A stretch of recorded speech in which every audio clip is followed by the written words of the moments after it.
and for you that's saying something. He grinned to ensure I knew he was joking. Thanks, yeah, I just need a second or two. Take as long as you need. Don't need you down for the count a second time. I nodded, then slowly tried getting up again. Feeling all right, I swung my legs over a crate of Cuervo and made a little hop down to the ground. Camilo shook his head. Nothing like that has ever happened before. I mean, not even close. Believe it or not, that was the first time I'd ever tipped a dancer. Realizing the inaccuracy of my recounting, I added, or tried to. Seriously? Talk about bad luck. Bad timing. Yeah, well, still my bad. I liked this Camilo. It's not every day you meet a guy who is both super hot and genuinely nice. From the moment he had taken the stage, I had been mesmerized. Sure, he was out of my league, but still, a guy can dream. Tall, but not too tall, muscled, brown skin, his few tats here and there, a pretty long-haired Latina woman on his shoulder, the word familia in an elaborate script running down his ribcage, were enough to convey a certain edge without being too much of a statement. So, my place? Camilo asked, reaching for his gym bag. Sorry? What? Had he just invited me over? It wasn't that I totally lacked confidence in my looks. There were guys out there who went for my type. Clean cut, fit, with a straight-off-the-tractor look. I just didn't think Camilo was one of them. And let's be honest, there are different levels of good-looking.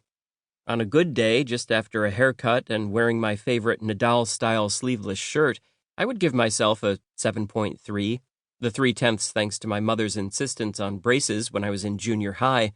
On the other hand, Camilo, sweaty and spent from 3 hours on top of a pool table and illuminated by the least flattering light possible, was still a solid 9.2. Camilo wrestled on a pair of baggy gray sweatpants over his red high tops, up his defined quads, and over a red jockstrap. Registering my non-reply, he looked up. Is there a problem? You don't want to come over? No, I sputtered. It's just that I wasn't expecting...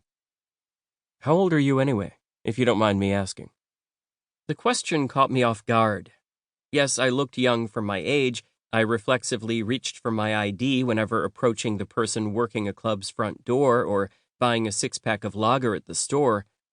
Still, it was an odd thing to ask, and I had to wonder for a moment if there was a right and a wrong answer. I mean, you're legal, right?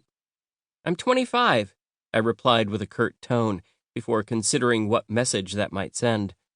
Hey, me too, Camilo said, smiling as if someone had just slipped a 20 under his elastic waistband. Taurus.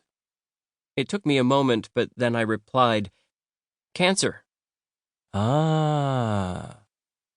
Camilo's drawn-out reply said interesting information had been conveyed, though as I didn't follow zodiac signs, I hadn't a clue what that might be. You want to ride with me or follow in your car? He hoisted his backpack over a shoulder, which drew my attention to the charcoal-like etching of the Latina, her long black hair wrapping around his lump of bicep. I'll take the ride, since you're offering.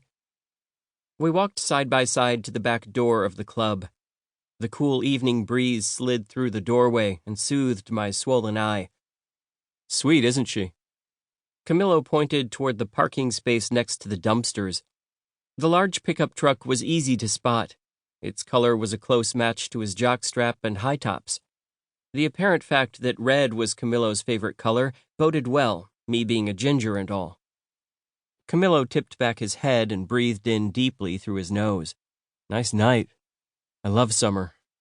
He draped a lazy arm around me in a casual bro sort of way. Again, buddy, sorry about what happened in there. Glad you're all right, though. And hey, the night is young. We'll see what we can do to make it up to you. He added a mischievous wink.